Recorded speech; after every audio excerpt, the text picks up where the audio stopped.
Planas gyvenimas. Ieškom savo laisvės formulių. Šiame epizode kalbinu Birutę Efę ir Ronetą Rubinę, dvi nuostabes vieno verslo bendraįkūrėjas. Abi jos padeda tūkstančiams verslų visame pasaulyje, kuriant ir montuojant profesionalų video turinį per savo sukurtą platformą Be Creatives. Kai kviečiau jas pasikalbėti Planas gyvenimas podcast'e, sakė, kad apie laisvę turi labai daug ką papasakot, tad kviečiu klausytis. Labas, merginos. Labas! Tobula. Nepatavo. Kai parašiau Birutai, kad norėčiau ją matyti podcast'e, pirma žinutė buvo, oi, apie laisvę aš turiu tiek daug papasakot, antra žinutė buvo, aš noriu su Roneta ateiti, ar galiu. Tai žinoma, kad taip, tai man irgi pirma patirtis kalbinti žmonės dviese. Tai pirmas mano klausimas, žinokit, labai platus ir man atrodo, nuo jo startuos visas šitas mūsų podcast'as. Tai kadangi tiek daug apie laisvę turit papasakot, tai klausimas taip ir skamba.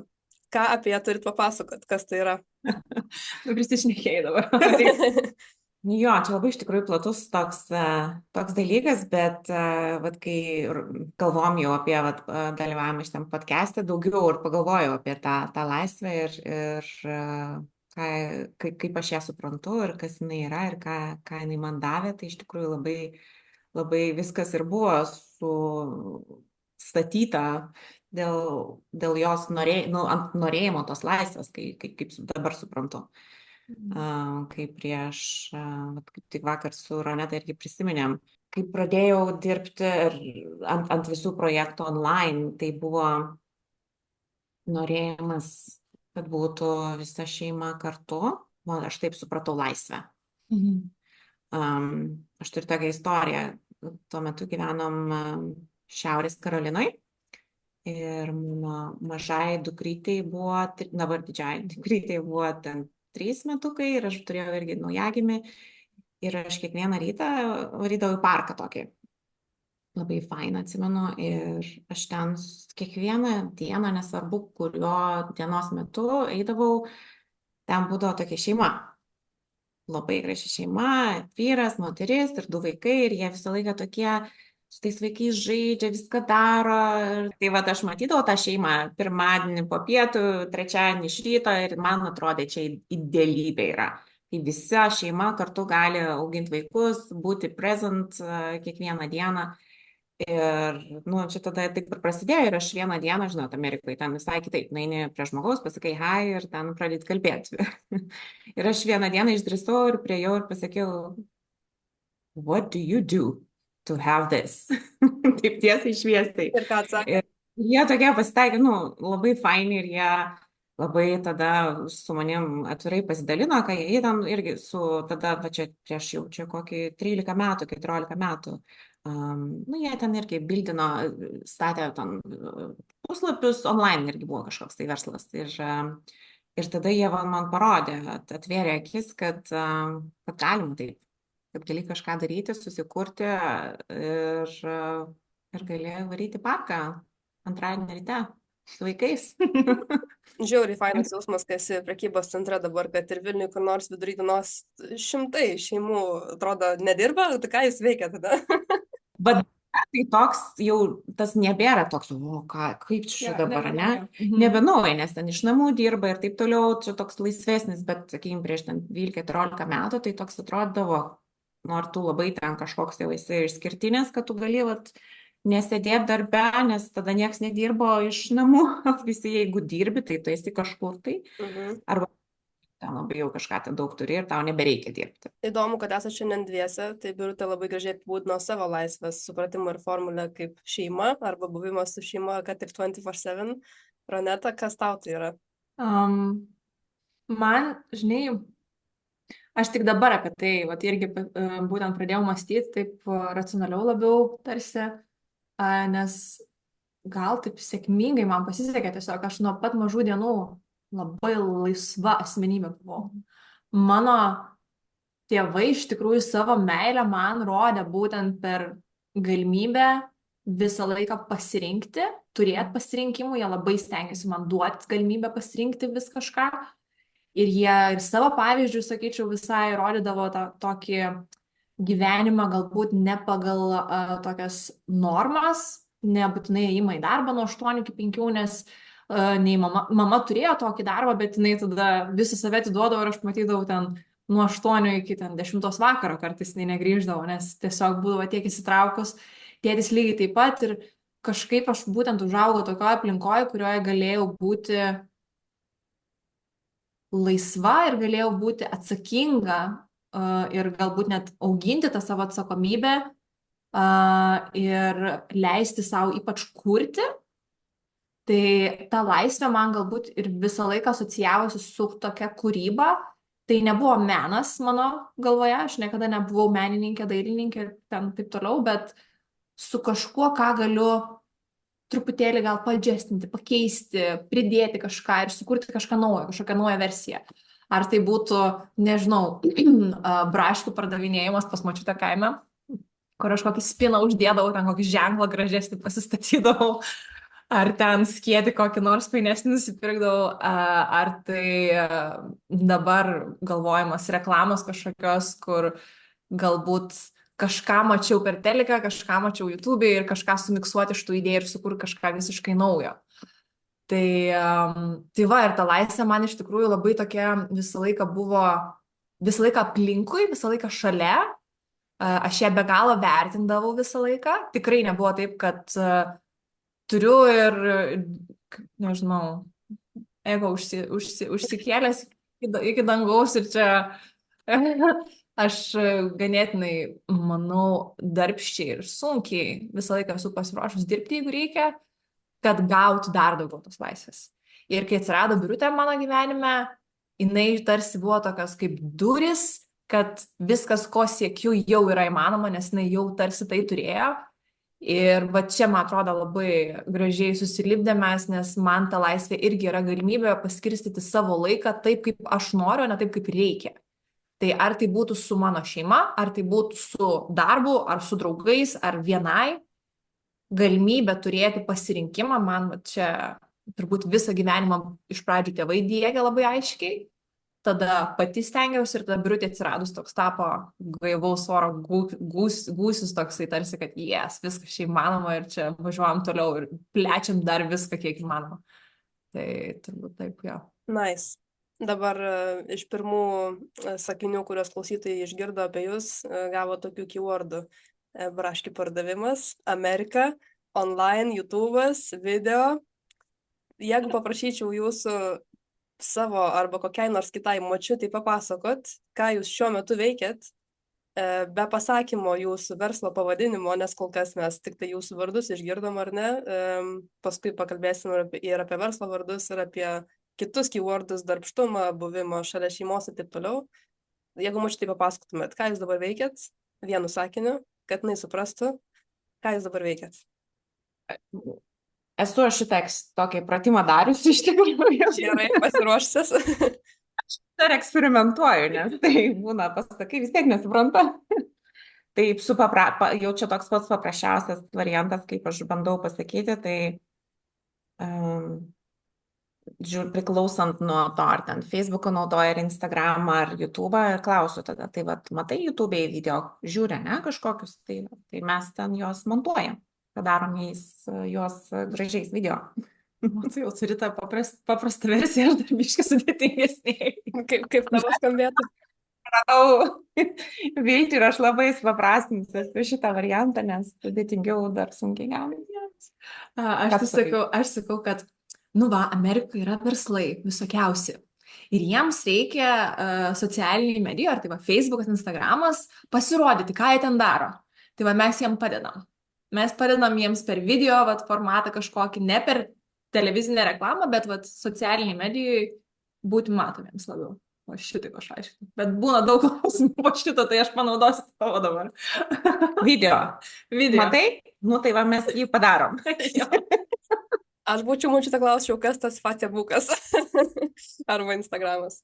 Ok, Roneta paminėjo tą momentą, kai Birutė atsirado Ronetos gyvenime. Tai nežinau, ar čia šita istorijos dalis, bet papasakokite tą momentą, kai jūs susipažinot, kaip susipažinot, kas tai, excited, ne? Tai kelkimės po truputį atgal, tai pirmoji dalis podcastų bus apie jūsų praeitį, o paskui pakalbėsim ir apie kitus dalykus. Tai kaip susipažinot? Kada mes kelintais metais susipažinom? prieš 9 metus, tai čia... Okay. Tai prieš 9 metus susipažinom, tai aš turiu brolį ir brolį susirado gražią draugę, apie kurį aš tada tuo metu Turkijoje gyvenau. Nebe Amerikoje, Turkijoje, ir jisai labai apie ją labai kalbėjo. Ir aš grinai tada ją pastokinau Facebook'e ir parašiau žinutę ir mes taip pradėjom bendrauti, nes buvai mano brolio draugė. Jo. Ir toks buvo labai staigus kažkoks, netgi per žinutės, bent jau man, susimečinom. Jinai dar nežinojo, ko aš noriu iš jos. Visiškai. Aš tuo metu tik tai realiai po praktikos pirmą savo darbą turėjau. Ir jinai man ten rašo kažką apie savo verslus, kaip čia viskas vyksta. Aš tokia, kaip fainai, ir paslapčia tikrai taip visą laiką galvojau, kaip fainai, kaip norėčiau, ir aš kaip smagu. O aš visus metus jai siuntinėjau nuotraukas iš kaip aš dirbu ant paplūdimio, kaip aš dirbu kavinėje ir ten turiu tokį ir vaizdą, ten ir ten paskui atsimenu vienu metu jau parašiau žinutę. Ieškau greitai tokio žmogaus, kuris galėtų tą ir tą ir tą. Išvardinau visas jos savybės. Sakau, gal žinai ką nors? Nes nenorėjau irgi būti tokia labiau jau, kad, nes čia vis tiek mes kaip ir, dar ne giminės, bet tokie buvom vis tiek kažkokie santykiai, net nežinojau, kaip ar jinai priims, jeigu aš kažką jai siūlysiu, gal dirbam kartu ar kažką, tai aš taip per aplinkui, bet gana tiesiogiai siūliau jai. Ir sakau, gal kažką žinai, gal, gerai, sako, paieškosiu. Toli ieškoti reikėjo, Roneta, o Dieve. Ieškoti, aš noriu, kad tu suprastum. Ir kol mano realiai dabar vyras nepasakė, sako, ta prasme, tu neskaitei mano sesers žinutės, jinai nori, kad tu dirbtum kartu, ir aš taip, aš? Šitą Ronetą, ne apie kažką kitą jinai kalba. Tai jo. Ir ką aš tada prasidėjau? Aš siunčiau tau gėles per tavo išėjimo dieną iš darbo. Ganėtinai keista buvo visiems tam darbe. O čia koks laiko tarpas? Ką, Roneta, tu tuo metu veikiai, kokiam darbe buvai, ką veikiai gyvenime? Aš tuo metu dirbau su e-commerce, su naujienlaiškiais ir su elektroninės parduotuvės, tam tokie mini projektai buvo, tai truputį su IT, sakykime taip. Ir man jinai buvo tokia super creative žmogus. Aš tokia buvau in awe ir aš vis sakydavau jai tokius, ta tema ir tu kažkaip nesuprasdavai mane. Aš tikrai nesuprasdavau, nes aš tarsi nebuvau dar atradus savo, kas ta kūryba yra pas mane, nes kaip ir sakiau, tikrai ne menininkė esu. Tai tik dabar bandau suprasti, kur čia tas kūrybiškumas įsiliejo pas mane gyvenime. O Birutė buvo tas žmogus, kuri pamatė visą šitą ir labai puikiai tai su visais šiaip. Verbavau aš tave visus metus. Tai kiek metus sakei, ar ne? Man atrodo, net 9 mėnesiai gavosi, kad aš dar dirbau tame senam darbe ir tada jinai jau apie rugsėjo mėnesį, man atrodo, susitarėm, kad pradedam dirbti ir aš ten, kitų metų sausį, tai truputį gal anksčiau pradėjau dirbti. Apie 9 mėnesius, kad aš ir išėjau iš karto po to jau. Ir visiems buvo labai keista, kur einu. Pas Birutės. Sakau, su vyro, su tuo metu draugo, seserim, mes dirbsim. Ne, sako, tai tu jeigu reikės, grįžk. Tai neprireikia, kaip suprantam, neprireikia. Tai žiūrėk, 9 mėnesiai pagimdėt nuostabų projektą. Kas vyko paskui? Roneta prisijungė prie komandos, Birutė užverbavo. Kaip vystėsi toliau reikalai, nes čia dar daug metų iki šiandien dienos, ar ne? Oi, daug vyko. Daug vyko. Čia daėjom iki to, ką šiandien turim, tai vaja. Prasidėjo viskas tai nuo Birutės realiai, nuo tavo blogo, ne? Aš prisijungiau prie Applitivitys. Jo, pradėjom tenais, kartu viską daryti. Paskui iš to blogo gimė kita idėja, kad video hackerė, video formula, kad mes darėm kursus, darėm mokymus, subscriptioną. Ir tada iš ten labai irgi natūraliai matėsi, ko reikia mūsų žmonėm. Tai ne tik, kad mes juos mokytumėm, kaip montuoti video, bet ir nes jau tie verslai truputį irgi buvo paaugę ir mes matėm, kad reikia jiems, kad kažkas montuotų. Duot galutinį produktą realiai. Jo, Ne? jo, ir jie, nu, grinai vat pradėjo net prašyti, ar galit jūs, mums čia labai fainai viskas, bet mes tam negalim praleisti 3, 4, 5 valandų per dieną, montuoti video ir dar auginti verslą ir galvoti apie jį Jo. ir ten taip toliau, nes daug visko vis tiek įeina į šitą ir kažkaip labai ir natūraliai tada mes Labai pradėjome. organiškai, ne? Jo, labai organiškai, ten vienai pažįstamai reikėjo montuoti. Pačios montavom. Tai kaip mes kai launchinom viską, tai mudvi savaitę, Jo, jo. atrodo, ar mes ištvėrėm savaitę, gal net neištvėrėm savaitės. Ištvėrėm apie mėnesį, gal net ištvėrėm, tikrai ištvėrėm. Montavom mes po 12 valandų, 14 valandų per dieną. Taip. Ir labai greitai supratom, kad šitaip, nu, nebus nieko. Neišvažiuosim niekur. Ir tada, tai gal editorių? Gal. Ir tada jau prasidėjo pirmas hairas mūsų. Labai irgi įdomi istorija. Vieną editorių, kitą. Kiek dabar turite editorių? Oi, 80 gal? Kažkas tokio. Cool. Mhm. Įsistikimas apie 100 jau yra Jo, dabar, jo. bet editorių 80. Kažkaip ar jo. taip, jo. Jo. Tada pirmas ir antrą reikėjo, ir trečią reikėjo, ir tada... Mes website neturėjom metus, man atrodo, ne? Taip. Website neturėjom, bet dar fun fact, kad 4 žmonės, pirmi, kuriuos pasamdėm, vis dar mums dirba. Su mumis dirba. Visi 4. Tai labai didžiuojasi šito, šiaip tai. Tai visai Jo. girdisi scale'as, bet man įdomiau pats pagrindinė mintis koncepto, video pavadinkim tai, ne, kaip pagrindinė jūsų veiklos sritį.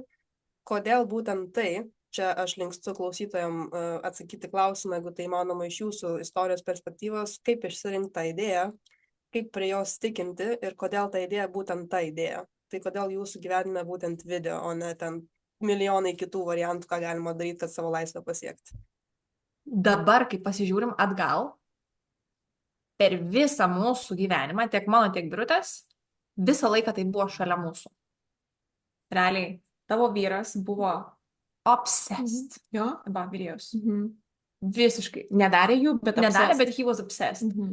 Visa įranga, visi filmavimo kampai, viskas buvo grinai iš tavo vyro. Ir tada jūsų gavosi irgi labai organiškai per šeimą, bet šitą video įtraukti į gyvenimą jūsų. Ir tada Birutė pradėjo realiai eiti viral Facebook'e, dar tais laikais, kai dar viral labai buvo netgi sunku padaryti ir net naujas konceptas buvo viral. Tai ten, man atrodo, 50 milijonų peržiūrų turėjo videos. Jo, turėjom daug tų peržiūrų, tokie videojukai. Jo, tai va čia Birutės ta tokia, sakyčiau, labai graži tokia visą laiką istorija yra šitoje vietoje, kur tikrai visą laiką buvo aplinkui tas video ir gavosi tai tiesiog, kad viral paėjo, ne? Labai natūraliai ir tada, kadangi tie video man labai sekėsi, tada pradėjau vat, iš tos community, ne, visi klausinėti, kaip tu šitą padarai, kaip tu šitą padarai. Tai tada ir gimė ten, išmokysim, tada mes mokėm, kaip montuoti tos video ir tada, toliau seka, jie jau išmoko, bet jie nenori praleisti daug laiko, tada mes jums sumontuosim. Tai toks net nebuvo, kad mes būtinai pasirinkim video, ne? Jo, nebuvo, kad niekada nesėdėjom ir negalvojom, kokį čia dabar idėją naują dviratį išradinėti. Ne, mes visiškai klausėm, ką mūsų auditorija kalba su mumis ir ką mes geriausiai galim jam pasiūlyti. Ir mes supratom vienu metu ir keitėsi tos idėjos, tos mintis, nes supratom, kad mes galim jam pasiūlyti montažą, tada supratom, kad mes irgi nesam profesionalios montuotojos. Ir tikrai yra kur kas daugiau žmonių, kurie puikiai tai daro. Tai galim kažką kito mes pasiūlyti, kartu pasamdant labai gerus editorius. Ir va taip gavosi toksai, Lego, sakyčiau, dėlionės. Gal tik tais toks labiau specifinis sprendimas buvo, kai mes nusprendėm daryti jį, to subscription modelio, ne? Taip. Tada jau toks pabandom, čia mes nemontuosim taip tais project to project, bet mes padarėm subscriptioną, čia jau labiau toks buvo sugalvotas jau. Ir sugalvotas ir tuo metu irgi, kai mes pradėjom, tas subscription as a service buvo labai naujadaras, sakyčiau, dar palyginus. Lietuvoje to, kad apskritai nebuvo. Amerikai buvo truputėlį jau su grafika pradėjęs šitas modelis važiuoti ir mes tiesiog pamatėm, čia trend analysis, taip galima būtų pasakyti. Prasižiūrėjom rinką, kad yra pakankamai daug erdvės joje, niekas dar to nedaro ir mes visiškai stačia galva, sakyčiau, nėrėme visą šitą. Skamba kaip labai, kaip jūs ir vardinot, organiška, graži istorija, kai jau turi auditoriją, jau klausai ir tada tiesiog gali bildinti, kreitinti, daryti ir ten skeilinti ir visus gražiausius įmanomus iš tuos angliškus žodžius vardoti, ar ne? O jeigu dar vieną stebeką paėmus, čia gal daugiau Birutės bus istorijos dalis, nežinau, bet galit paantrinti arba paneigti.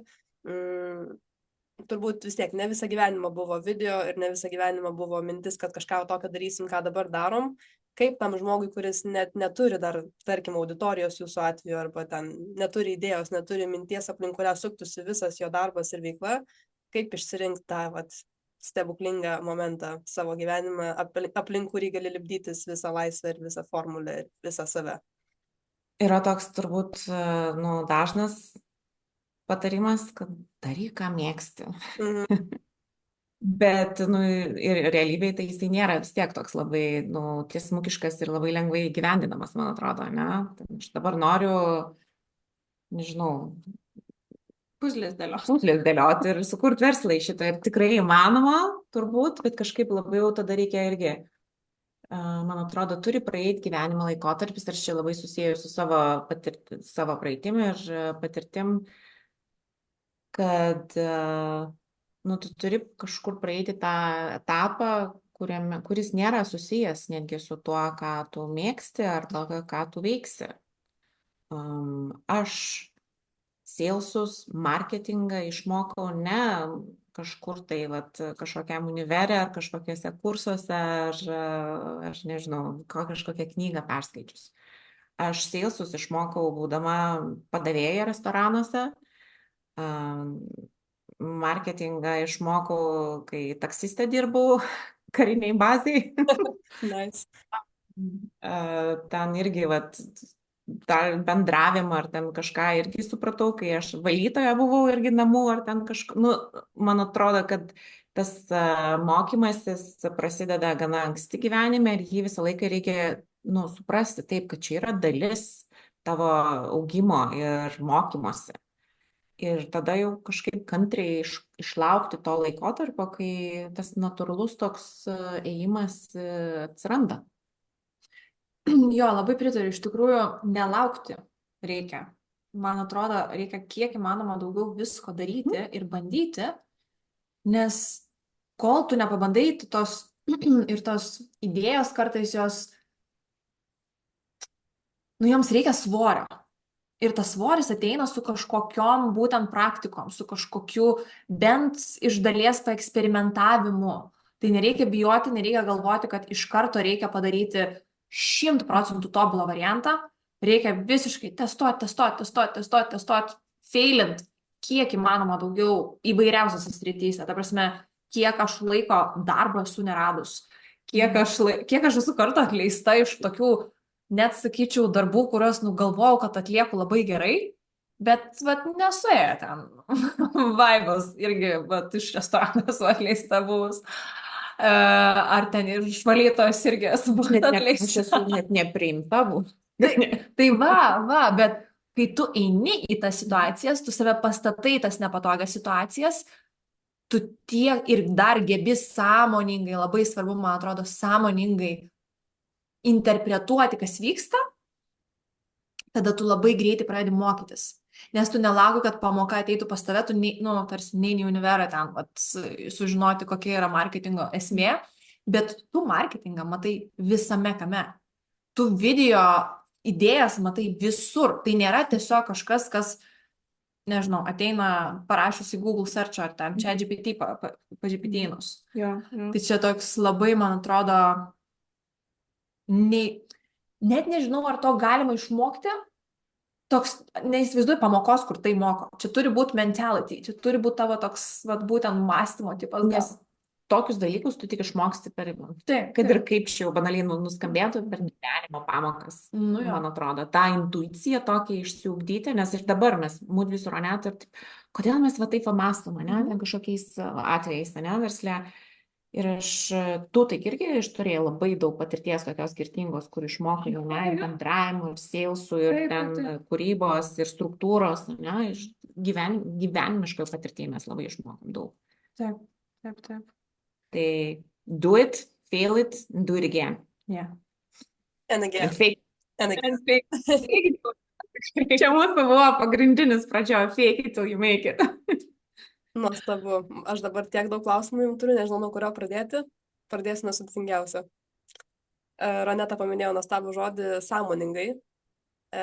Prieš tai Birutė sakė pajausti ir iš savęs kažkaip suprasti, ką tu turi daryti ir daryk tai, ką nori, ar ne, kur skamba labai klišė, bet realiai žmonės taip ir yra. Tai mano klausimas jums toks, kad truputį dar jūsų vaikystę panagrinėt. Įsivaizduokit, dabar esat 5-metės savęs versijos arba to amžiaus, kai save atsimenat anksčiausiai, pavyzdžiui. Ką tos jūsų versijos jums pasakytų šiandien, žinant, kiek jau gyvenime patirties apturėjot, kur nuėjot, ką pamatėt. Žodžiu, jūs anksčiausiai, kai save prisimenat ir jūs dabar, ką viena kitai pasakytumėt savo pačios. Nesiparink. Vakar labai panašų, žinok, žaidimą žaidė, čia net kreidai yra. Geras. Aš tai save, dabar, vat, kaip pasakyk, gal ir atsimenu šiek tiek anksčiau, bet va, toks pirmas vaizdinys buvo 3 metuko, mano pirma, kelinta ten, bet tikrai viena iš pirmų pamokų šokio. Aš lankiau gal 10 metų turbūt, ar gal ir daugiau pramoginius šokius. Tai va, aš nuo 3 metų tenais atėjau ir ten labai daug buvo struktūros, labai daug buvo tokio griežto laikymo, labai daug lyginimosi su aplinka ir su mergaitė, su gražesnė suknele, aukštesnių kuodų ten ir taip toliau. Tai aš va tai mergaitei savo pasakyčiau, kad vienintelė nuomonė, kuri rūpi, yra tai, kaip tu galvoji apie save, ne kaip aplinka galvoja apie tave. Nes kaip tu apie save galvoji, that's enough. Ir tu su tokiu, vat, būtent mindsetu, su tokiom mintim, tu bet ką gali pasiekti. Jeigu pradėsi aplinkos klausyti, tai gali iškreipti tai, kas tu iš tikrųjų esi. Ir tada tu pradedi abejoti, tu pradedi bijoti, tu pradedi nenorėti, toksai imposter syndrome atsiranda. Tai va aš tai mergaitei, kuri po to labai ilgai kovoja su šituo, aš būčiau jai pasakius šito. Ir jeigu ta mergaitė nesukovotų su savim pačia, tą dieną, kai Birutė pasiūlė Ronetai prisijungti prie jos veiklos ir tavo buvus darbuotojai tau sakytų, ar tikrai čia nebijai, kur tu ten eini, pas ką tu ten eini, būtų visai kitaip, žiūrėkite, ne? Taip. Birutė, sakei, nesiparink, kodėl? O aš save 5 metų atsimenu tokiai, irgi labai, kad aš gražią vaikystę turėjau ir gražiai iš ten augau ir taip toliau, bet vis tiek, man atrodo, čia iš tas toks dar ankstyvesnis lietuviškas mentalitetas, kad žinai, ar tu ten nesvarbu, gal ir nesi šokiuose, bet vis tiek ta tokia buvo, kad tu turi būti tokia, būtent tokia ir ten taip apsirengus, taip atrodyti, taip pabaigti mokyklą, ten įstoti, tie tokie ir man atrodo, aš apie šitą galvoju, kad va šitie tokie rėmai ir mane išstūmė iš Lietuvos. Nes aš čia gerą gyvenimą vis tiek, taip, paėmus aš turėjau, aš ne dėl kažkokio ekonominį išvažiavau, aš studijavau, aš dirbau univere, aš, turėjau dėl ko ir čia pasilikti, bet man norėjos, laisvės, tada kitokios tos laisvės, bet norėjos ir aš tikėjau visą laiką, kad there is more to it. Ir aš tada nepabėgau, bet išvažiavau į tą Ameriką, grinai daryti tų darbų, kuriuos aš čia turbūt niekada nebūčiau dariusi. Nes aš iš tikrųjų Lietuvoje, aš bandžiau tada kaip studentė įsidarbinti į indų, kažkokio pizzerijoje indus plauti ir manęs nepriėmė. Nežinau, ar ten overqualified, ar underqualified buvau, bet tas toks vis tiek buvo mentalitetas, o Amerikoje aš laisvai, aš važiavau ir aš galėjau dirbti ir padavėja, ir pardavėja, ir valytoja, ir ten kas tik nori, ir aš nesijaučiau kažkuo blogiau, aš tik jaučiausi, kad čia gerai, aš dirbu, šitas, dabar ir man ta tokia laisvė ten buvo didesnė, tai jeigu aš 5 metų savo priminčiau dar, kad būk laisva. Gerai, nesiparink ir būk laisva. Nuo vaikystės iki dabar, aišku, suprantu, 2 skirtingos istorijos ir jos tik susijungia pas jūs tam tikram gyvenimo etape. Bet galėtumėt gal išskirti kokius nors esminius sprendimus, pamokas, labiausiai sukrėtusias dienas, įvykius, kokius galite skleisti, kurie suformavo jūs tokio mentaliteto, kokį turit dabar, kad galėtumėt sakyti, kad vat, bent tam tikroje srityje gyvenime esu laisva, jaučiuosi laisva ir gyvenu laisvai. Aš turiu tokį atsakymą, bet čia, žinai, terapiniai Jo, sekcijai. Pavyksta suminkštinti. Žinai, gal dabar, kaip viską papasakojau, viskas skamba labai paprasta. Mhm. Atrodo, kad viskas duota buvo, žinai. Gimiai tokia. Tėvai faini buvo, žinai. Ar ten, nežinau, kovingos sielos ten tu ar kažką. Ne. Pakankamai daug, sakyčiau, nenoriu kalbėti už mūsų abi, tai tiesiog buvo ir daug netekčių, kurios labai sutvirtino kaip asmenybę, tiek mane, manau, tiek ir tave. Buvo labai daug tokių, sakyčiau,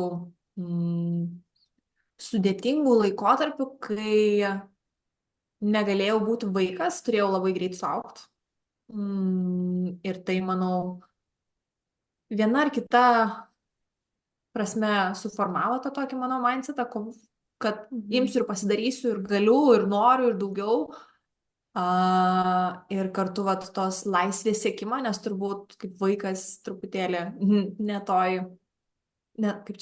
kaip vaikas esi ir turi elgtis kaip suaugęs, galvoti kaip suaugęs ir panašiai, tu tarsi nejauti tos laisvės, ne? Nes aš labai tikiu, kad vaikas labai ilgą laiką turi jausti laisvę kiek įmanoma ir tos pasirinkimus, kad jisai suaugęs galėtų lygiai taip pat tarsi manipuliuoti iš gerosios pusės tą laisvę. Tai, man atrodo, šitas labai stipriai mane formavo, ties 16 man metų buvo. Tada, biški pozityviau, tai labai suformavo visi solo tripai. Mano pirmas experiences keliaujant vienai buvo 16 metų irgi. Aš išvažiavau į Milaną 3 mėnesiam, tada 18 vėl išvažiavau ten gal 2 ar 3 mėnesiam gyventi per mokyklą ir mokydavausi, ir puikiai mokiausi, ir sugebėjau viską atsiskaityti, žodžiu, tas toks atsakomybė iškart kažkaip įsijungdavo. Tada univerė buvo Australija, kur žiauriai drebėjau, net verkiau, atsimenu, kai reikėjo užrašytą Australijai #1 pasirinkimas, kad aš noriu ten varyti ir niekas su manim nenorėjo varyti, nes toli. Ir aš tada kažkaip vis tiek išdrįsau ir patekau tenais ir išvažiavau ir ten buvo geriausi turbūt mano metai experience prasme, sakyčiau, būtent tenais. Tai tikrai vienas iš tokių, labai stipriai mane suformavusių momentų. Ir Birutė, jinai, kiek aš ją pažįstu, tiek jinai mane formuoja. Tikrai visą laiką, ta prasme, visais gyvenimo klausimais, ar tai būtų santykiai, ar tai būtų šeima, ar tai būtų kažkoks asmeninis, psichologinis momentas, ar tai būtų darbas, bet kas. Jinai labai turi tą tokį gerą pajautimą ir gebėjimą išgirsti, klausyti, išgirsti, duoti patarimą, tau net nejaučiant, kad jinai patarinėja tau. Ir nejaučiant, kad siūlo darbą. Čia jau, mano jau, tikrai, žinai. Tai va, jeigu čia taip, trumpinus viską. Nice. Birutė, kaip pas tave? Man irgi iš tikrųjų panašiai, kai žiūriu atgal, tai tuose momentuose, kai aš buvau nepatokioj toj situacijoj, toj vadinamoj not comfort zonoj, nekomfortiškoj zonoj, tada ir prasideda tas formavimasis. Ir tų įvykių ir tų situacijų aš turėjau tikrai irgi labai daug, nes aš stačiau save, ar ten sąmoningai ar nesąmoningai į tas situacijas. Visą laiką aš, prieš dar išvažiuojant į Ameriką, aš ten ir mokiausi, irgi ir Škotijoje mokiausi, ir ten dirbau Švedijoje. Ir paskui išvažiavęs į Ameriką irgi ten buvo visokiausių tų situacijų, kur stengiasi kažkaip tai. Ir dabar, kai grįžau į Lietuvą, 20 metų nebuvus čia. Praeitais metais tai irgi supratau po kelių mėnesių, kad aš įsistačiau save vėl į nepatogią situaciją, bet man gera, nes aš pajutau, kaip aš paaugau. grįžus vat, į Lietuvą po 20 metų su 3 vaikais, su 4 lagaminais, vėl pradėti viską gyventi naujoj kaip ir vietoj. Ir prie daug ko ne tik man priprasti, bet ir vaikams, tai, nu, kad jiems padėti, kad jie priprastų. Tai irgi buvo labai nepatogi situacija, bet aš pati save vališkai stačiau ir man buvo gerai. Tai tam pačiam gyvenimui visos, kaip Maroneta minėjo, ir tų netikčių buvo, kurios tuo metu nesupranti, kaip jos tau gali padėti tave paauginti, bet jos iš tikrųjų nerealiai paugina. Ir nu, pasikartosiu, bet ir Roneta, tiek aš ją kažkaip, kaip jinai sako, palaikau, tiek jinai mane palaiko. Aš labai save dažnai dabar pagaunu, ilgai jau pagaunu, galvojant, what would Roneta do?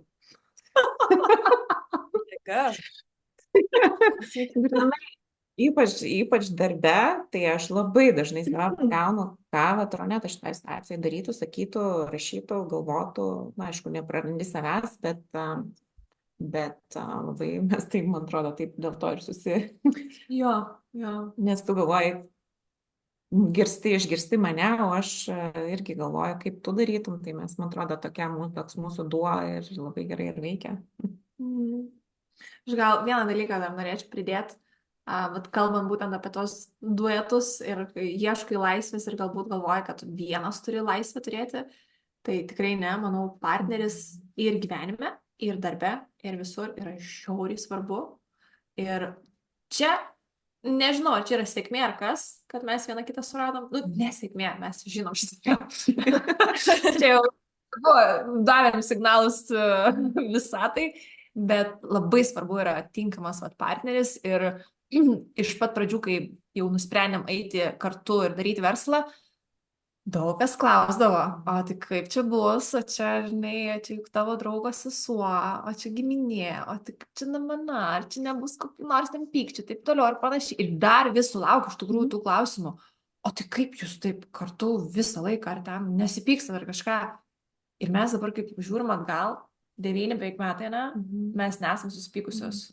Mes esam turėjusios tokių diskusijų, ar šių diskusijų, kur aš manau taip, tu manai taip, bet mes su tokia, sakyčiau, kaip lietuviškai, compassion, supratingumu, atjauta, supratingumu viena kitai, stengiamės duoti atgalinį ryšį, kai man kažkas netinka, kai jai kažkas netinka, nes tai yra, nu, ta prasme, tai mes normalų žmonės esam, visko būna, bet antie kažkokiu būdu sugeba mane visą laiką išlaviruoti ir būti 100% atviros, net davusios pažadą, atsimenim, buvom pačioj pradžioj, kad jeigu kažkas ne taip, iš karto sakyk, nelaikyk. Šviesiai.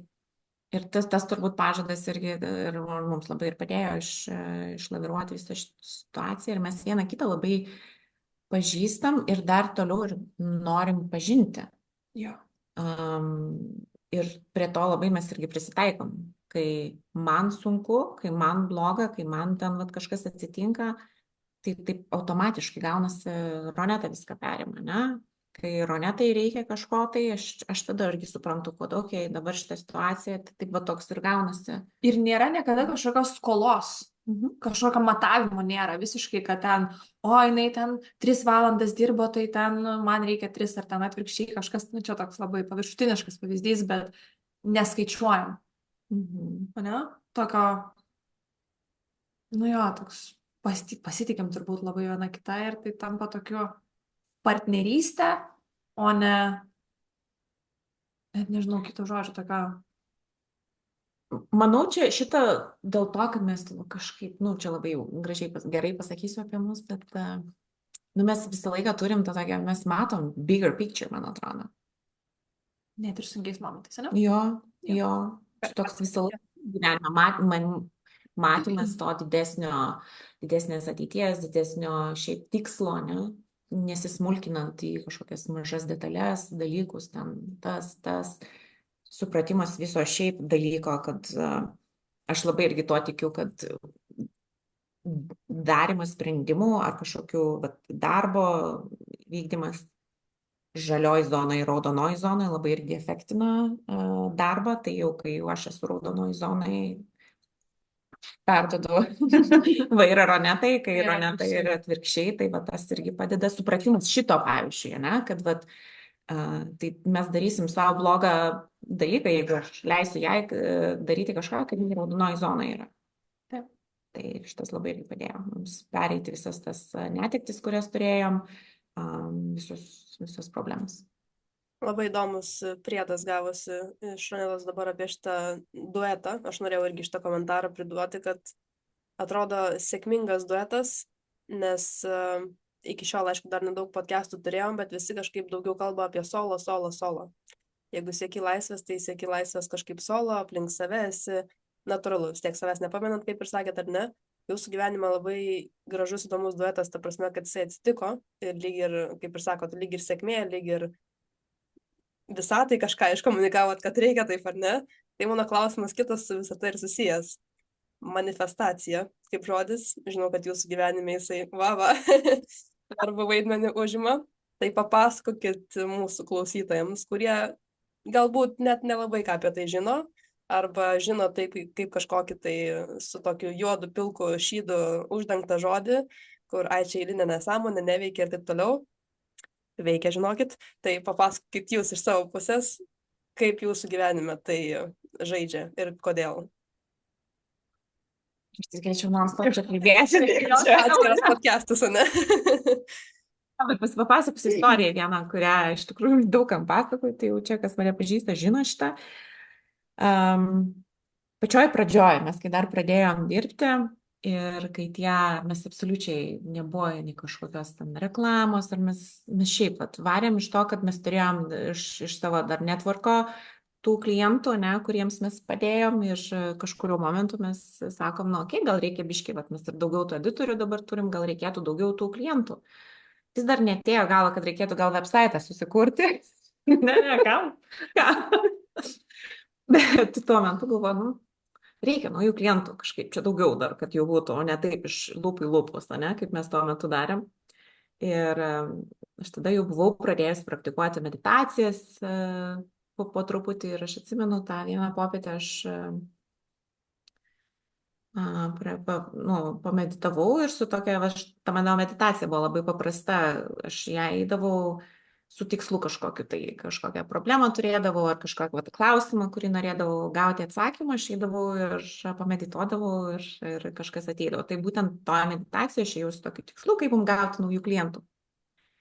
Ir aš atsimenu tada po meditacijos, tai labai aš ten nebūdavo, kad, tai dabar, kas čia dabar bus, kaip čia dabar, koks čia tas atsakymas, tai už taip kažkaip paleisdavau šitą visą dalyką, tai tuo metu buvo, kad irgi pameditavau viskas ir ten tiesiog darbus ir ten už kokių ten 2 minučių man viena draugė iš Amerikos parašo žinutę, tai kaip to sekas, Birutė, mes nesenai nekalbėjom, jinai papasako apie savo naujus planus, aš papasakosiu, sakau, mes kaip ir pradėjome čia montuoti video ir taip toliau, ir jinai sako, aš kaip tik kalbėjau ten su tokio žmogaus asistente ir jiems labai reikia, dabar jie ieško montuotojus.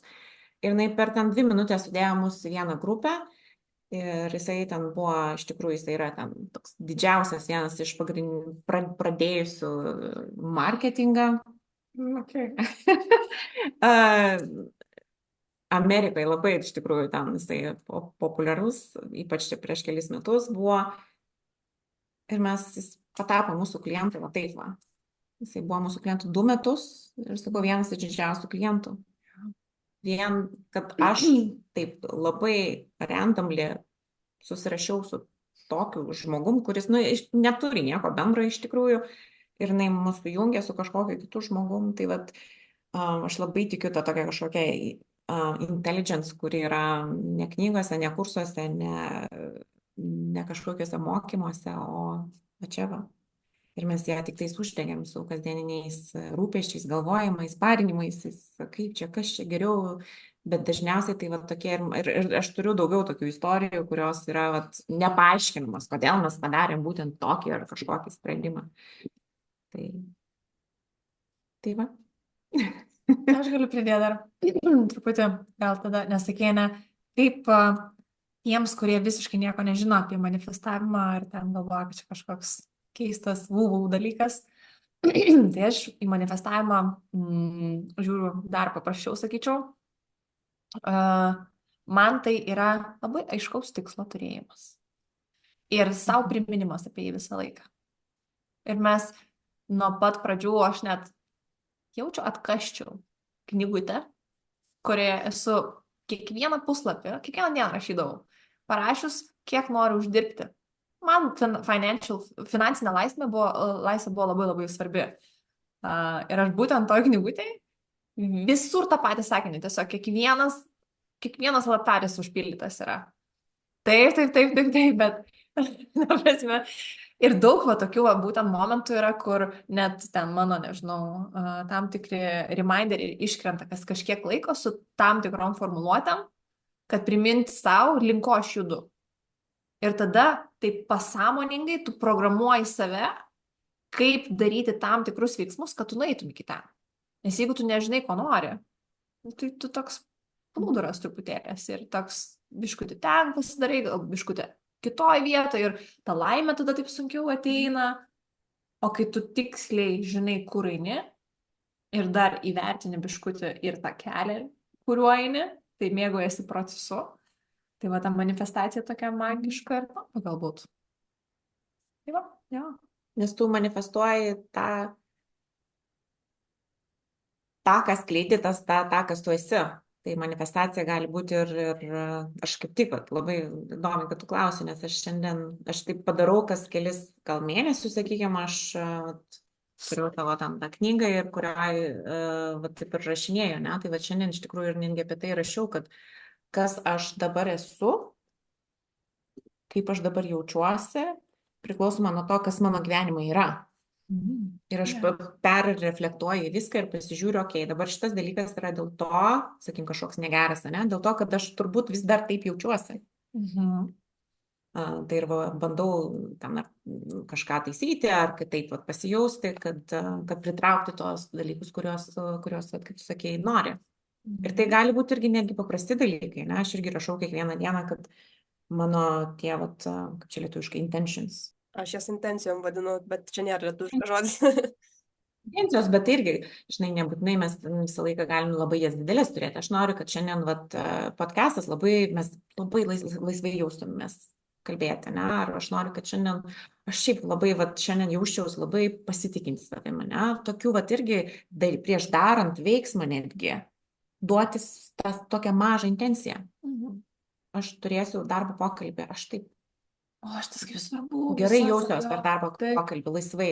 Aš šiandien, kad ir aš varysiu su 3 vaikais į Akropolį pirktis drabužių. Jeigu aš ten prieš einant skūsiuosi, galvoju, kad aš neišgyvensiu, aš ten ir su to susipyksiu ir su jį. Jeigu aš taip eisiu, tai aš tai garantuoju, kad taip ir bus, ne? Bet jeigu aš eisiu prieš tai, jeigu aš investuosiu ten minutę laiko biškį pareflektuoti ir pagalvoti, aš būsiu labai kantri, aš susikaupsiu, aš iš tikrųjų turėsiu gerą laiką, aš gal ir pažvengsiu su jais, aš būtų. Ir iš tikrųjų, tai jeigu tik prisimintume mes duoti tą intenciją prieš bet kokį veiksmą, man atrodo, daug tų veiksmų būtų mūsų žymiai geresnių. Labai, labai teisingai. Galima užmanifestuoti ir užgyventi ir blogą gyvenimą, ne, lygiai taip pat kaip ir gerą. Tik kažkodėl žmonėm atrodo žiauriai sudėtinga tą gerą gyvenimą įsivaizduoti ir vizualizuoti. Tai Roneta labai gerai pasakei tą labai konkretų tikslą ir man iš karto saugiklius išmušė, nes mano klientai visą ateina su panašiais klausimais ir atrodo žmonės nesupranta, negaliu absoliutinti, bet, kai, pavyzdžiui, pas mane ateina, nesupranta, kas yra tas aiškus, konkretus, tikslus tikslas. Tai aš dabar padėjau per mokymus juokauti su tokia mintim, kad pasakyk bet kuriam studentui, užsirašyk tikslą SMART būdu, specific, measurable, achievable šitą tikslą, ne? Nei vienas studentas neparašys jo SMART būdu. Parašys bet kaip kitaip, bet tik tai ne konkrečiai tiksliai ir taip, kaip turėtų būti. Gal turit kokią trumpą formulę, ar Roneta gal tu, kokiu būdu išsigryninti tą iš tikrųjų tikslų, aišku, paprastą dalyką? Aš turiu, nes mano dukra irgi... turbūt jaunimui čia labiau irgi tas aktualu, nes aš irgi moku apie tą manifestaciją ir taip toliau. Tai aš nežinau, ko aš noriu. Būtent. Aš tada jai sakiau, surašyk, ko tu nenori. Ir nuo ten pradėk. nes tada bus žymiai kai kuriem aiškiau, čia priklausomai irgi nuo būdo, man tai labai lengvai yra surašyti, ko aš noriu, bet kitiem, ar ten pradžioj, kai tu pradėt galvoti apie tos dalykus, tai tikrai žinosiu, ko tu nenori. Ir nuo tada prasideda išsiaiškinimas, jeigu šito nenori, tai reiškia, aš noriu šito. Tai galima taip pabandyti irgi. Jo. Aš manau, kad, žinai, dažniausiai, aš bent jau kaip save atsimenu, jaunesnė, tai tu bijodavai, iš ko tu bijoti? Svajoti, norėti kažko. Toks, ar aš galiu gauti tai, ko noriu? Ten, nežinau, namas su vaizdu į mišką? Čia ne man. Ne. Ar ten dar kažkas? Nes, iš tikrųjų labai daug nuo aplinkos priklauso. Jeigu tavo aplinkoj tave truputėlį taip slegia visi ir į normą stato, o tu staiga sakai, kad tu nori iš tos normos išeiti, jeigu tarsi, nežinau, labai nenoriu taip suvienodinti visų, bet, nežinau, visi eina į dailės mokyklą. O tu nenori į dailės mokyklą, tu nori ten į muzikalkę nueiti, į muzikos mokyklą. Tu atrodysi labai keistas ir tavo noras gali būti taip užspaustas ir tu net nesuvoksi, kad tu tam dailės mokyklai būdamas net ne savo vietoje esi. Tai man atrodo, jaunimui labai norisi ir aš kaip dabar nauja mama, labai noriu tą laisvę čia ir duoti jiems galimybę pasirinkti ir norėti dalykų. Nes tada tada su tom manifestacijom tikrai viskas įmanoma. Nes aš tik dabar pajutusi esu tą tokį, kad leidžiu savo crazy norų norėti. Visiškai crazy, kur net nežino didžioji dalis žmonių, kad aš to noriu, nes irgi galvotų, ta prasme, tu gal biškai nusiramiai. Galiu pasakyti for fun. Pavyzdžiui, aš turiu didžiulį pudelį, standartinį, tai sveria 30 kg. Bet aš labai noriu keliauti. Keliauti su pudeliu, su vaiku, mašinoje. Ne man. Todėl mano viena iš manifestacijų yra private jetas. Mano irgi. Nes 2 šunys ir vaikas. Tai žinai, o tas private jetas jau dabar jau galim pasiderinti, žinai, ar asmeninis, ar pasidalinsim su kažkuo, bet o kodėl negaliu norėti? Nežinau, kodėl ne? Galim pasiderinsim po podcast'o pasidalinimą. Tai man atrodo tas, kai tu leidi savo, taip lengva pasidaro. Žiūri. Ir tas... Galiu nuo savęs pridėti, apibendrinant tai, kai jūs pasakėte apie meditaciją, manifestaciją ir tą tikslą užsirašymą kiekvieną dieną į lapelį, ar ne? Aš dabar suprantu jau ilgainiui, kad jeigu kiekvieną dieną gyveni su kažkokiom, pavadinkim jas, negatyviom, blogom, baisiom mintim, bet vis tiek svajoja apie tą kažkokį didesnį dalyką ir lyg ir juo gyveni ateityje, tai tu pradėk juo gyventi jau šiandien. Žiūrėk, Roneta, jau šiandien einam, pasižiūrim private jetų kainas, tvarkaraščius, kur galim įsigyti, ką galim įsigyti. Kaip sakai? Dėsiu tave į porą grupių, žinok. Jau galim tuo gyventi ir kiekvieną dieną apie tai galvoti, kad tu jau tą lygį ir turi, nors dar ir neturi. Ir gal čia dar žiauriai toli ir ten, bet bus, ar ne? Tai jo, čia palinkėjimas irgi visiems klausantiem, kad galite jau dabar atsikratyti tos naštos, kuri realiai slegia. Birutė? Mes taigi turime, man atrodo, jeigu teisingai atsimenu, apie 70 000 minčių per dieną, ne? Ir ten sako, kad ten 95% jų yra tos pačios. Ne? Tas pats vaibas eina per jas visas. Tai kaip mes galim tikėtis kitokio gyvenimo, jeigu 95% yra tų pačių minčių? Tai jeigu nors ten, žinai, padaryti 50-50 jų, tai nedarykim, kad iš karto viską keisti, ne? Labai nors ten po 5, po 10 daugiau, bet biški keisti varyti tą vietą, kur tu norėtum, kaip tu norėtum, kas tu norėtum būti, praleisti daugiau laiko toj vietoj, tada, man atrodo, ir tos mintis pasikeis ir visas šitas tada dalykas pasikeis. Toks čia visas yra užburtas ratas, kaip pagalvojai. Ir čia tai mūsų sąmoningas protas, su 5% mūsų viso proto, visi kiti procentai mūsų pasąmonė, tai įsivaizduokit, kiek ten yra visko, ne? Ką jau sunkiau perprogramuoti, tai mes tikrai galim lengviau perprogramuoti savo sąmonę kažkaip, bet jo, gerai, grįžkim biški į šias dienas. Papasakokit dabar jau ne močiutei, o visai publikai oficialesnė jūsų prokalba, ką jūs veikiate. Nes šiaip, man atrodo, galvos, ką jos ten raganauja. Nu, Šiaip mes turim rimtą biznį, šiaip tai. kurį jau turim 6 metai, ne? Mhm. Bet vis dar vadinamės, man atrodo, startupu. Jo. Virš 100 žmonių mums padeda su šituo mūsų projektu. Jisai vadinasi Be creatives. ir tai jo, mes montuojam daugiausia Amerikos rinkai. Tai iš tikrųjų gali būti nuo ten kažkokių tai, pavyzdžiui, ten odontologijos klinika, Pilates instruktorė. kad dar Bankininkas. bankininkas, Tas fizioterapeutas, kur Fizioterapeutas. krekina tavo kaklą, nežinau. Kiropraktikas. chiropraktikas, Jo. šiaip pat video turinio kūrėjas, influenceris, ten vat agentūroms padedam jiems montuoti, nu, mes jiem montuojam video.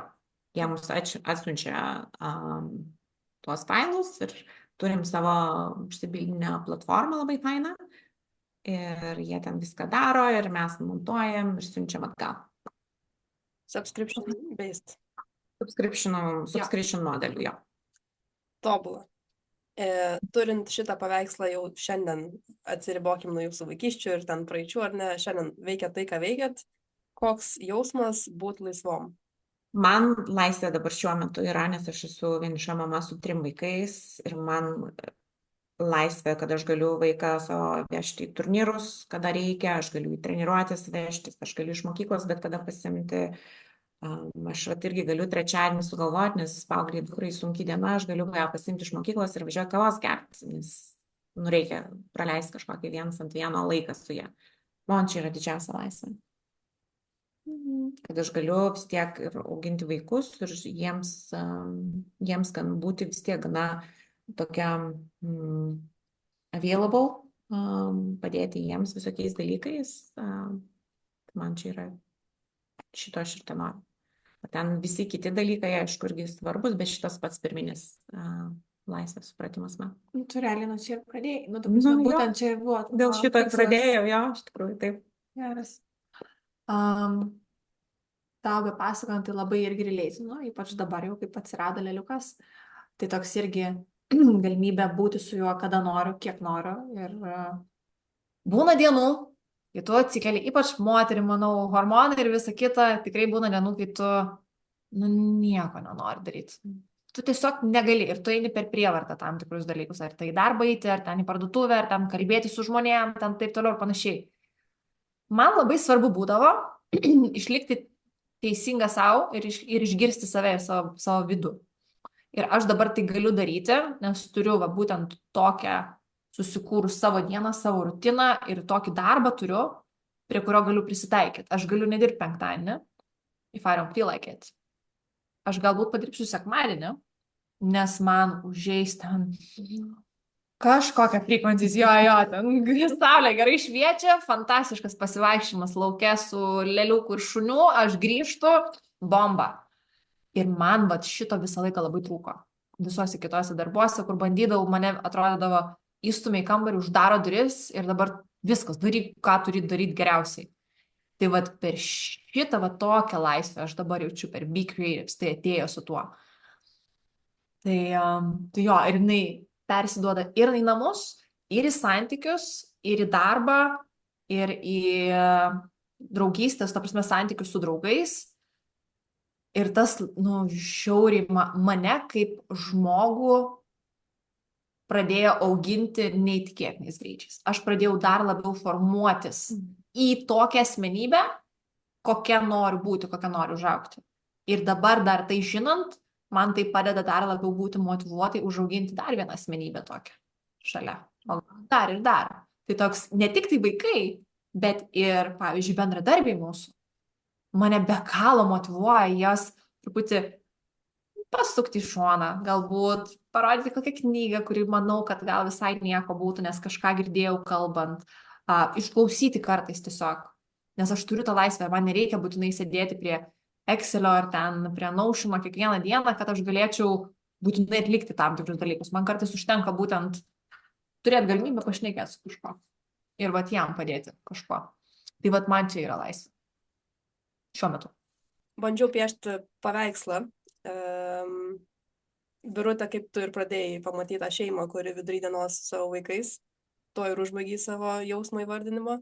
Roneta, pas tavę skambėjo daug įvairių kampų laisvės, apie kurias mes šitą podcastą dažniausiai ir kalbam. Tai yra finansinė, su labai aiškiais skaičiukais, kiek ko, kada ir kodėl nori. Laiko laisvę daryti su savo laiku, kada nori, ką nori, kiek nori ir būtent tos bangos. Dar pas tavę skambėjo pasirinkimų laisvė visame tame. Ar galėtumėt kartu dabar duetu savo supiešti paveikslą žmogaus mentaliteto, kuris turi galimybę savo gyvenime tapti laisvu, ir kitą paveikslą šalia žmogaus mentaliteto, kuris save užsikalinęs tam kambarį dirba kažkur, kažkam nežino ką, nenoriu sakyti nuo 8 iki 5, nes ten ir gali būti laisvas ar ne, bet du skirtingi mentalitetai, kuo jie skirtus ir kaip tai atrodytų. O, žinok, man atrodo, kad mes kiekvienas absoliučiai, bet koks mentalitetas gali būti laisvas. Visiškai, nes ta laisvė labai skirtinga visiems, tai kas yra man laisva, tai nebūtinai kitam bus laisvė. Jo. Aš šią savaitę ir girdėjau mačiau Reelsą, man atrodo, Telegramo, tas founderis pasakoja, kad jisai neturi jokio ten nekilnojamo turto ar kažkokių didelių dalykų, nes tai yra jam laisvės apribojimas. Va, būtent. Nes jisai galvoja, kad namas pririša jį, kad kažkokie sprendimai ten irgi turi būti, kur jisai galėtų, čia laiko atžvilgiu, tada jisai galėtų kažkur kitur, toks. Tai, kaip tu sakai, laisvė labai yra skirtingas dalykas ir tas mentalitetas, drabužių pasirinkimas irgi, ne? Vakar irgi mano dukra pusę valandos praleido išsirenkant kažkokį tai drabužį. Tai čia jau. Man taip, aš diskutavau tada, sakau, man čia nėra laisvė. O jai yra laisvė, nes jinai jaučia, kad pilna spinta yra, čia irgi etapai žmonių, man atrodo, amžiaus irgi skirtumas labai duoda. Tai, žinai, man toks jausmas apskritai, kad gal pats klausimas toks pačiam žodį laisvė yra kaip čia, yra atsakymas. Tai koks nori tas mentalitetas, toks ir gali būti, jeigu, ta prasme, laisvas mentalitetas, kiekvienam skirtingas. Pačiam žodžiai yra užkoduotas šitas atsakymas. Nėra vieno atsakymo šitam dalykui, aš taip galvoju. Patikslinsiu klausimą, jeigu grįžtant prie pačio mentaliteto, ne laisvės apibrėžimo, bet prie mentaliteto. Jūsų kalboje, kol kalbėjot, aš dar daug kartų klausysiu šito pokalbio, tikiuosi, kad kiti irgi, skambėjo tam tikri keywordai. Darbštumas, testuot, nebijot, apie tokį turiu omeny. Ar gali būti setupas tokių žodžių mentaliteto ir tokio mentaliteto, kur tikrai galėtų būti raktas? Arba jeigu tokių dalykų nebūnant, nebūtų tada ir galimybė žmogui išsilaisvinti iš savo paties minčių. O laisvė, žinoma, čia visiems gali būti, kažkam keliauti po pasaulį su 0 centų kišenį jau yra laisvė. Bet ten turbūt kažkas užkoduoto pas visus to paties, galbūt, o gal ir ne. Bet turiu aš tokį quotą, kurį išgirdau, ar ten skaičiau, neatsimenu, kuris man irgi užstrigo. Aš angliškai pasakysiu ir po to galiu išversti. To be free is to be okay with everything. Tai būti laisvam, tai yra būti patenkintam viskuom, ne? Tai čia toks labai jau negeneralizuojant šito, ne? Tai vis tiek, aišku, tu nebūsi viskuom, ne iš tos pusės, kad ten sugriuvo viskas, tai man okei, žinai, toks, ne iš tos pusės, bet daryti viską 100%, stengtis kuo daugiau, stengtis tobulėti, mokytis iš tų klaidų, kurias padarėjai ir pripažinai, bet jeigu ir nutiko kažkas, nesiparint. Toks, turiu dar vieną quotą irgi. The thing in front of you is not bothering you. You are bothering yourself with the thing in front of you. Tai šitas ir mane veža kiekvieną dieną. Čia gali būti ir maži dalykai, ne? Tai važiuoji su mašina ir prieš tave važiuoja ten mašina labai lėtai, ar ten tave kažkur tai kažką tau padaro ir tu ten susinervuoji, ne? Tai, bet tu nieko negali šito pakeisti, tai paleisk. Tai vat ir darbe aš šito labai irgi, net pas mane aš net nelabai ir galvoju apie tai. Nu, kažkas atsitiko, nu, tai gerai, nu, tai ten susitvarkysis tai ar ten kažką tai. Bet, man atrodo, vis tiek grįžtam į tą patį dalyką, kad nesiparink. Tu žinai save, savo vertę, savo tikslus ir tu stengiasi tą vat galvoj prikimšti kuo daugiau tų vat pozityvių dalykų ir tų svarbių dalykų, kaip va tavo tikslai, tavo tos intencijos, ne? O tie vat kiti dalykai, kurių tu net negali pakeisti, tai jų net nekišti tą galvą. Kažką Ir gali tada pakeisti. Savo galvą. savo galvą, vat. Būtent. Tai va, taip pat kaip Roneta dabar staiga nebe mūsų ekrane, tai, žinai, galim parintis arba galim toliau judėti su tuo pačiu podcastu. Nu, pabaikim paskutiniu klausimu, kaip per vieną iš pertraukų šitų netikėtų, tau sakiau, kad savo knygoj turiu eilę visokių savianalizės klausimų, tai vienas iš jų pabaigai. Nežinau, bus trumpas atsakymas ar ilgas, pagalvok. Jeigu turėtum dabar vieną papildomą valandą savo gyvenime, kiekvieną parą, ne 24, o 25, ką su ją dabar darytum? Medituočiau, nes man atrodo, tai yra vienintelis dalykas, kuris gali tiek tavo fizinę sveikatą, emocinę sveikatą, verslą tik tais gerinti. Tai kuo daugiau šito. O, jūs klausat moters, kuri turi 6 mėnesių kūdikį. Ką darytum? Jau laiko su lėlium būčiau. Nu, ta prasme, dabar tikrai yra tas mom guilt, labai stiprus bent jau man asmeniškai. Gal ten iš tikrųjų visai relatable čia dalykas yra, nes versle turėti kūdikį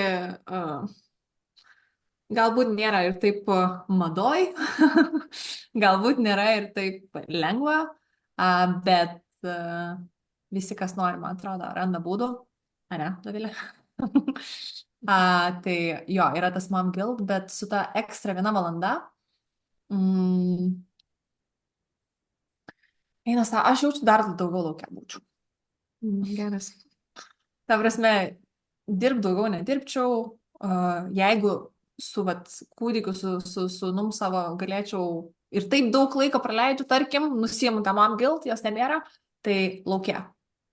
Ar viena, ar su šuniu, ar su vaikais, ar su draugais, nesvarbu. Man toks recharge'as, toks geras, eičiau medžius apkabinti. Nu, taip, turbūt. Nu, tai žiūrėkit, su tuo paveikslu mentaliteto, kas mūsų galvoje turi būti sulipdyta, kurį ką tik su Birute suformavom, lankstumas buvo vienas iš žodžių. Tai linkiu rytoj su tom pačiam 24 valandom turėti 1 pildomą valandą meditacijai ir 1 pildomą valandą laukui. Yes, valio. Tai ačiū jums labai, merginos. Manau, buvo labai geras pokalbis. Ir tiem, kas klausė, paklausykit dar kartą, tikrai atrasit tų keywordų, kurių mes gal tiesioginiais žodžiais neišpasakojom, bet ten tikrai slypi to istorijai, kurią tik tai visiškai paviršium palėtėm, aišku, per tą valandą, bet to istorijai, kurią jau išgirdot, slypi tų keywordų, kurie tame mentalitete turėtų būti, kad būtumėt laisvi. Aš dar norėčiau tau padėkoti, Dovilė, apskritai, kad atsidūrė mūsų gyvenime vienu ar kitu būdu. Net iš tikrųjų neatsimenu, kaip ten tiksliai, atsimenu per draugę irgi. Tada draugai.